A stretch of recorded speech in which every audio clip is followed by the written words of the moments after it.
금박을 붙여서 화려하게 만든다거나 설 연휴 특수를 맞아서 돈을 더 번다니 설날 밤이 되면 뭐 밤새도록 폭죽을 터뜨려서 무조건 설날 이전에 갚아줘야 하거든요. 그래서 이거를 갚아주지 않으면 여기 보면 줄을 엄청 길게 늘어서 있죠. 여기는 다름이 아니라 네, 안녕하세요. 대만 이야기 전하는 바로 내국 생활입니다. 뭐 사람 사는 거 거의 다 비슷하긴 하지만 그래도 조금은 특별한 대만의 설 모습을 여러분께 공유해 드리려고 합니다. 그럼 곧바로 시작하겠습니다.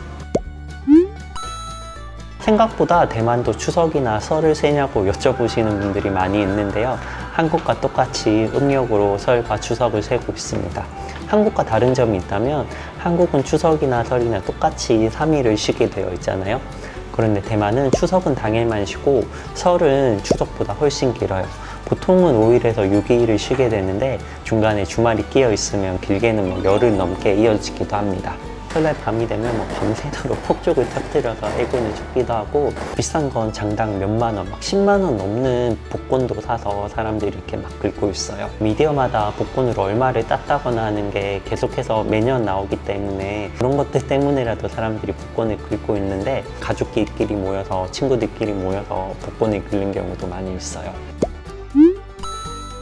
여기 보면 줄을 엄청 길게 늘어서 있죠. 여기는 다름이 아니라 은행의 모습입니다. 세뱃돈은 아니지만 그런 개념으로 부모님이나 손 윗사람, 손 아랫사람에게 홍바오를 선물을 하는데요. 한국도 예전에 새 돈으로 주는 그런 전통 풍습이 있었잖아요. 대만은 그런 걸 아직도 조금 더 중요하게 생각하고 있어요. 그래서 이렇게 은행에 줄을 서서 새 돈을 받으려고 하고 있는데요. 또 미리미리 준비해두면 어떨까 하는 생각도 듭니다. 홍바오 이야기가 나왔으니 어떤 홍바오 있는지 잠시만 살펴볼게요. 이렇게 보시면 동네마다 점포를 아예 하나 빌려서 설맞이 홍바오를 판매를 하는데요. 금박을 붙여서 화려하게 만든다거나 좀 의미가 있는 것들, 재미있는 홍바오들도 판매를 하고 있어요. 미국 달러, 일본 돈, 유로 이런 것들도 있는데 이상하게 한국 돈은 없더라고요.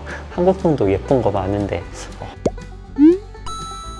그리고 한국의 새 떡값, 보너스 같은 개념도 있는데요.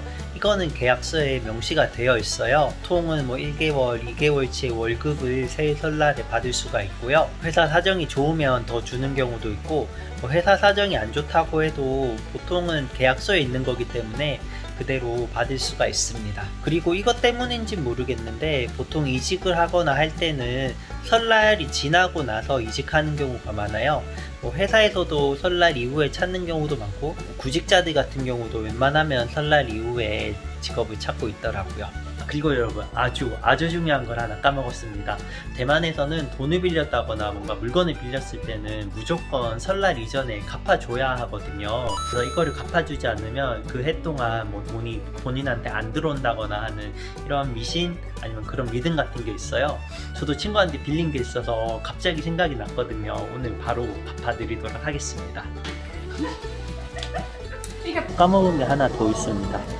지방에서 타이베이 와서 사시는 분들이 많기 때문에 설이나 명절이 되면 귀성길, 귀향길 행렬이 정말 쉽지는 않습니다. 고속도로도 엄청 막히고 기차나 이런 것도 대중교통 예약이 정말 어려워요. 연휴가 길다 보니까 여행을 가시는 분들도 많이 있는데요. 보통 설 당일에는 거의 무조건 가족이랑 지내는 경우가 많더라고요. 설 다음 날부터 여행을 다니는 경우가 많이 있는 것 같아요. 뭔가 물건을 파는 곳들을 제외하고 택시, 마사지, 헤어샵 같이 사람이 일을 해야 하는 곳에는 별도의 특별한 할증이 붙습니다. 택시 같은 경우에는 20대만 달러에서 많게는 100대만 달러까지 할증이 붙고 마사지나 헤어샵 같은 경우도 조금 추가 요금이 붙는 경우가 많이 있어요.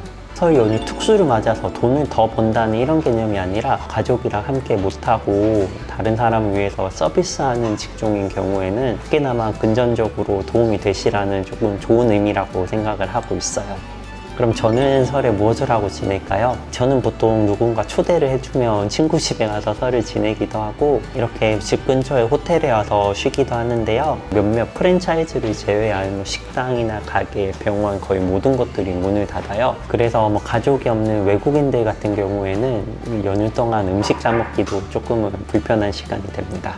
코로나 전에는 명절에 굳이 한국에 가려고 하지 않았어요. 비행기표가 비싼 것도 있고 특히 한국에 도착하면 교통편이나 뭐 제가 할 수 있는 일 처리 같은 게 전혀 없잖아요. 그게 정말 시간이 지날수록 특히 코로나 때문에 아예 못 가게 되니까 가족들, 친구들이 더 많이 그리워지는 시간이 되더라고요. 다음부터는 꼬박꼬박 명절에 한국을 방문해 볼까 생각하고 있습니다. 가족이나 친구들끼리 모여서 뭐 주사위 게임이나 마작을 하는데요. 소중한 사람들이 함께 모여서 음식 먹고 이야기하고 떠드는 게 명절의 의미 같은데 게임 같은 걸 하면 그렇게 재밌을 수가 없잖아요. 카드 게임도 하고 마작도 하고 주사위 게임 같은 거 하면서 즐겁게 노는 시간도 가지고 있습니다.